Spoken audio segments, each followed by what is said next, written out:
The contents of Speaking of Health with Dr. B are for informational purposes only. The content is not intended to be a substitute for professional medical advice, diagnosis, or treatment. Always seek the advice of your physician or other qualified health provider with any questions you may have regarding a medical condition. Never disregard professional advice or delay seeking it because of something that you have heard on this program or read on Dr. Borenstein's website. From the nation's capital, this is Speaking of Health with Dr. B, featuring conversations with experts on critical health topics that separate the hype from the reality. Now from Washington, D.C., here is Dr. David Borenstein. Every once in a while, you have to admit that your spouse was right, even though you thought differently. You don't like to make it a habit because you may have to wash the dishes for a month each time you admit it. I thought I could play squash and just stay in shape. I was not the most flexible guy in the world, but I could get by. But when my Sunday squash partner could not play anymore, I had to think, what kind of exercise could I substitute for my very intense workout? The suggestion was innocent enough. Why don't you join me at yoga, was my wife's suggestion. I gave her every excuse in the book, but she persevered. I said I would give it a chance and rushed from my office at the end of the day once a week for 2 months, taking the Yoga for Rookies classes. The teacher was very patient with the only old guy in the class who had trouble stretching everything. Now I look forward to joining my wife every Sunday for our yoga class that helps me stay in shape, in part for my squash games. So I'm pleased to have a yoga expert who will share her knowledge of yoga during National Yoga Month. Susan Bowen is studio owner of Thrive Yoga in Rockville, Maryland, is a yoga training director, and is my yoga teacher. So I want to welcome Susan Bowen to Speaking of Health with Dr. B. Thanks for having me. Well, it's wonderful. So, Susan, I know that you started your yoga career, your interest in yoga, while you were in college. At least that's what your bio suggests. So is that in fact true? Did you start those many years ago? Yes, actually I, by accident, had to take a physical education credit as part of my college career curriculum. And it was a exercise and relaxation class. It wasn't really yoga. But because I felt so fabulous after it, I found myself looking around for more classes like that. And on campus at the time in New Jersey was a yoga teacher who very much looked like you would see like a Buddha picture, like a big belly, long bearded kind of guy. And I thought it was really interesting, but what really got my attention was when I left and after I practiced, I felt better than I had felt in anything else I did. So that's when I started to ask the question, like, what was this? Well, you had another career before you actually became a yoga studio owner and taught and all. So it wasn't a straight line from doing that in college to yoga full time. You did have another career. What sort of decided, say, I was going to give up your other career and actually become a full-time yoga instructor? Well, back in the day, about 20 years ago now, more than that, yoga wasn't really prevalent. So you had to actually seek out yoga. It's hard to find. Not so much anymore, thank goodness. So when I was in a very active career traveling all over the country, I noticed that there were yoga studios popping up in these different cities. And so I go to different cities and I try different yoga classes. And I found that I had a much better night's sleep after that. So the only way I actually felt alert, rested, and I could de-stress was through yoga, because I had tried all kinds of other different exercise modalities, and I found, being a type A personality, that a lot of different exercises just made me more hyped up. So while I might be fit, I wasn't very relaxed. So that's how I just started to do yoga more and more. On September 10th, right before September 11th, the big event of September 11th. I was actually on an airplane on my way to 1 hour from where the crash site was in Pennsylvania, and I had a lot of high anxiety. So I went back to my hotel room, and I had one of those aha moments. I'm like, why am I traveling this much? Why are my eating habits the way they are? Why am I not sleeping well? Why aren't I doing my yoga more? So I made a commitment to myself that starting September 11th, I would put yoga in my calendar. So just like I would put a client appointment, because I was in a pretty significant sales career in software, I'd put it in my calendar. And there'd be nothing that would stop me if it was in my calendar. And then, of course, the events of September 11th happened. So on September 12th, it was even more significant that I get back to the roots of what has me feel good and feel alive. So I started doing yoga 3 to 5 days a week. Wow. And, yeah, so it was pretty significant. And then my sister had a significant health event and died. And 2 years later, I opened a yoga studio, having seen that at 43, she passed, that my life is probably short, even if I live to 100, it's short, and that I ought to do what I really love to do. And at that time, the only thing was yoga. Well, there's more than one form of yoga, and you are an expert in 12 different styles. So we certainly don't need to go through all of them, but could you just take a moment or two to sort of, because some people just think yoga is some person with a beard bent over and that's all it truly is. It's really much more than that. Could you just take a few moments and saying, what are these different styles of yoga? Because there's probably one for everyone when it's all said and done.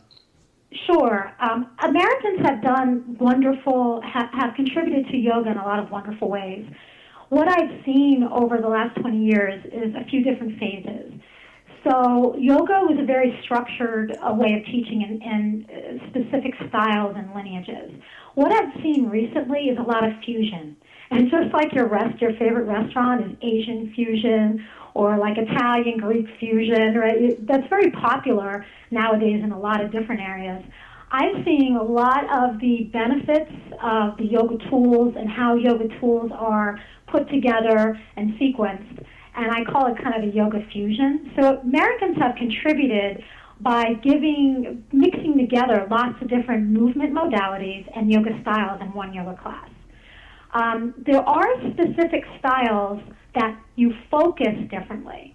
So while yoga tools may be maybe the same among all those styles, because I've studied different styles, it's really the focus. What are you focusing on? So there might be an alignment or a therapeutic focus, more like the Iyengar style. Or there is, how can you use breathing practices to bring up your energy and become more into your spirit, more the Kundalini style. And then there's the fitness styles, the Vinyasa flow practice, which comes from the Ashtanga lineage, where you want to get fit and feel good. So Americans love their fitness, and why not just skip your gym membership and get it in with your yoga practice? So I would say it's really the focus, and you can relax and calm in some styles like yin and restorative yoga. But the tools are always the same. It's practice asanas or postures, breathing exercises, meditation, sense withdrawal, which basically that means get yourself out of stress and high visual environments.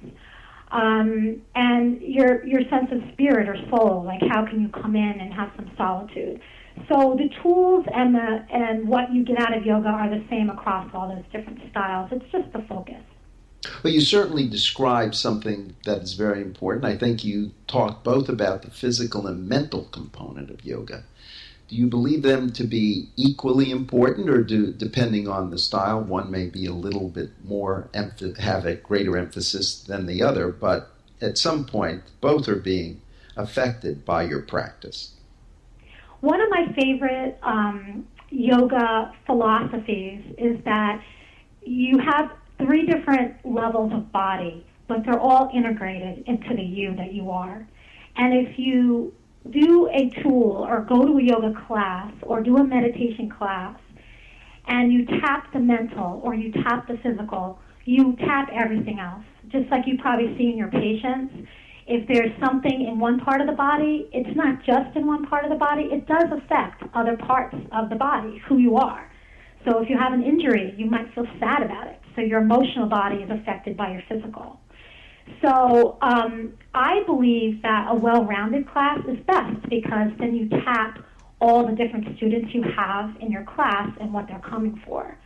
But in my opinion, most people come initially for the physical aspects, but then they learn like, whoa, there's something to this because I'm calmer, my mind's not racing, and I feel a little more uplifted, almost like I'm more than just my body, like I'm something greater. So I'm not sure that one is more important, but I am certain from what I've seen, like I'm in the trenches here, from what I've seen, people report to me all the time that they have benefits across all different areas, no matter what they originally came for. Well, it's clear to me that you made me aware of my breathing. We do it all the time, but breathing is an important part of practice as well, and people take it a lot for granted, but it certainly is also part of yoga practice to really concentrate on your breathing, and I found this to be one of the ways of calming as you described. We can get into the science of the effect it has on the vagus nerve and the parasympathetic nervous system, but I do think that the breathing exercises and thinking about breathing has an important component as well to a yoga practice. Yeah, it's funny. That's my favorite tool, and yogis call it pranayama. Breathing is part of pranayama practice. And I didn't mention it in the tools, probably because I was thinking of some of the specific tools, but we do pranayama breathing practices in every single yoga class we have. And one of my favorite part of yoga practice is that because it's the most accessible. So no matter what limitation you have, and no matter how much your mind is racing, people have found it very difficult just to sit and meditate. You always have to breathe or you're not here. So to notice breathing, just to even notice it changes it. And I could talk on and brag about it like you probably could about your grandkids. But the simplest way to think about it is, under stress, you chest breathe. If you can undo your chest breathing, you give your organs so much more health, as you know, right? And I would love to see people's healthy organs more than I'd like to see their shaped bicep, because healthy organs through healthy breathing will get you a longer life than a strong bicep would, So breathing is so important because it's so accessible. You can change it today in this moment. It may take you a little while to be able to meditate or to do a posture, but never ever will it take you a long time to redo how you're breathing.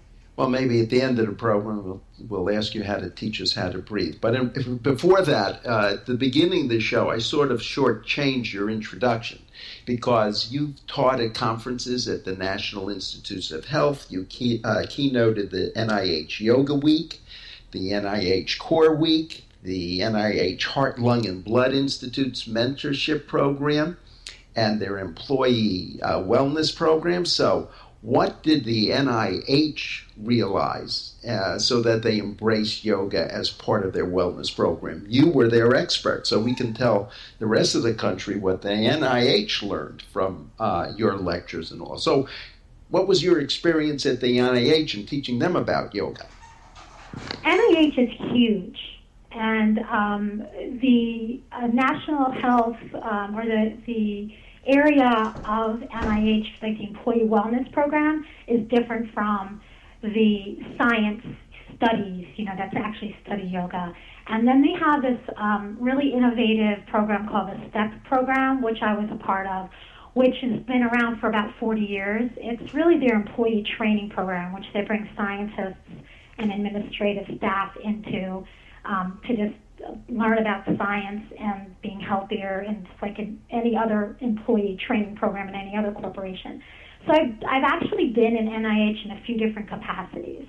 But one of the interesting developments that's happened is the area of NIH that actually studies yoga. And it's becoming bigger and more funded now in the U.S. There's been a book out recently, The Science of Yoga by William Broad, that got a lot of attention because William Broad went out there, he's I believe a New York Times reporter, to try to find out, like, where are the studies of yoga? Like, how could we prove this? So, I'm in the trenches here, and I see. Yeah, but to study it and to prove it through studies, well, that NIH has really given that a go. But what NIH has shown in their research is that poses can help reduce back pain and improve back function. Yoga does help to reduce the heart rate and blood pressure, helps to relieve anxiety and depression. So that's proven. Yoga is the sixth most commonly used complementary health practice in the country today. So what I see is any issue you have, whether it's being studied at NIH or anywhere for that matter, any therapeutic issue, minimally by yoga practice, you can feel better all around because yoga taps all the different parts of who you are.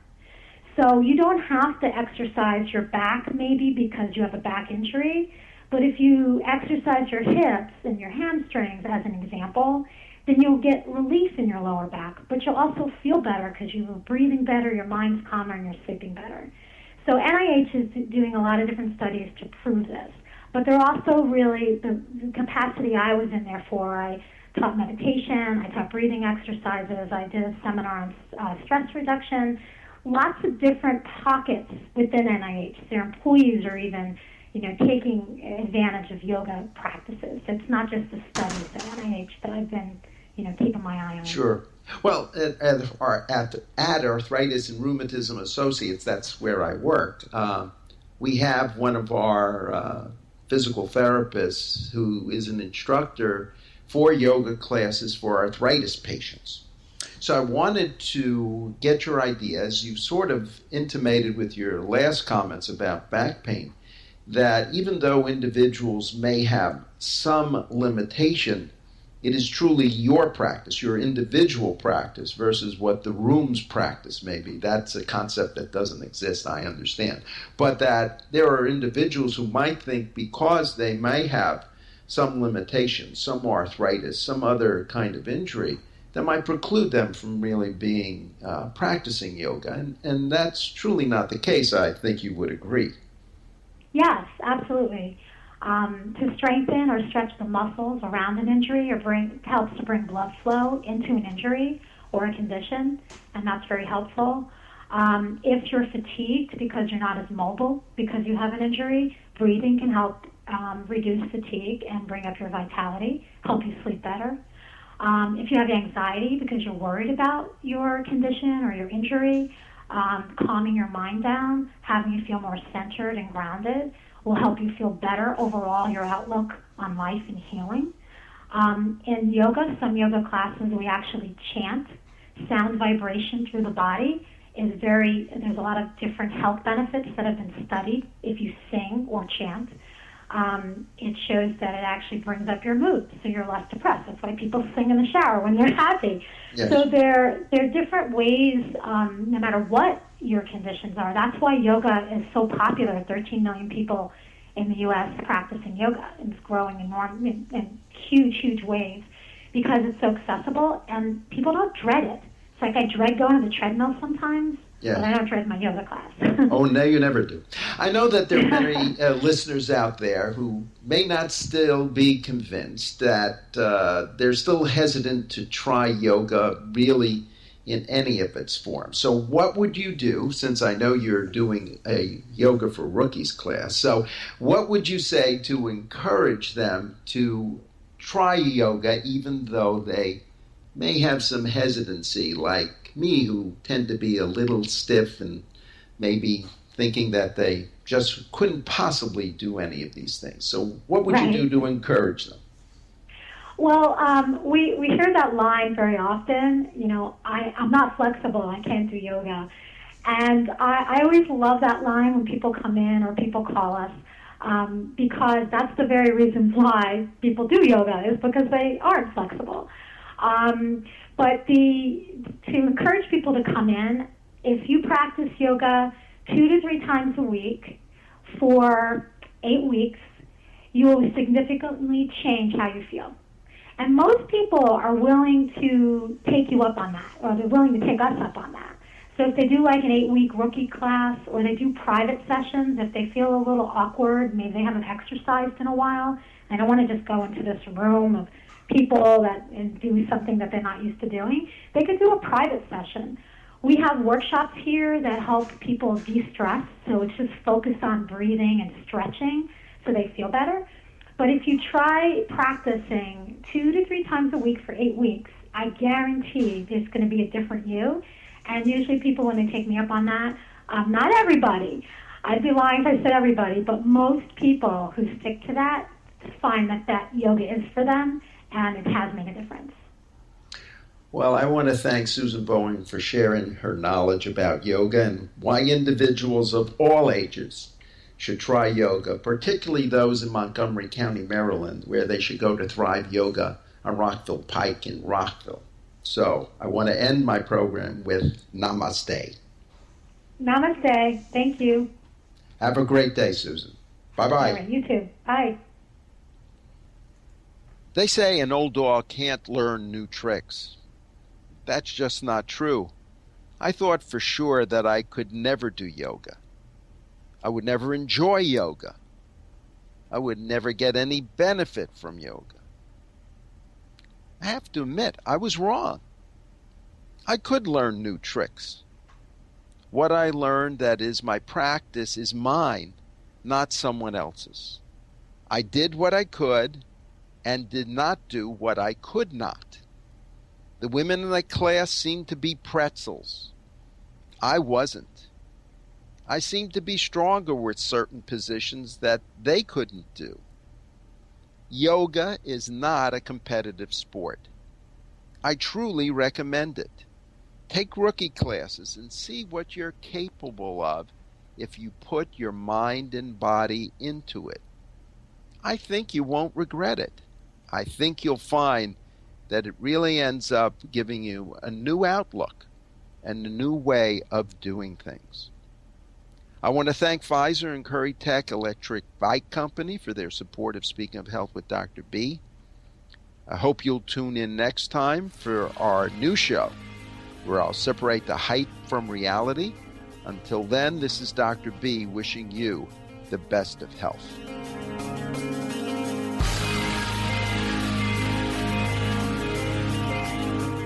Dr. Borenstein is the author of Heal Your Back, Your Complete Prescription for Preventing, Treating, and Eliminating Back Pain.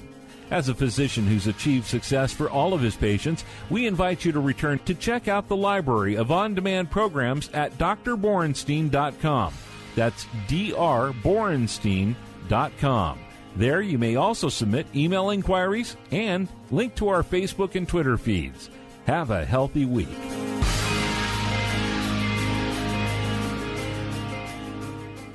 The contents of Speaking of Health with Dr. B are for informational purposes only. The content is not intended to be a substitute for professional medical advice, diagnosis, or treatment. Always seek the advice of your physician or other qualified health provider with any questions you may have regarding a medical condition. Never disregard professional advice or delay seeking it because of something that you have heard on this program or read on Dr. Borenstein's website.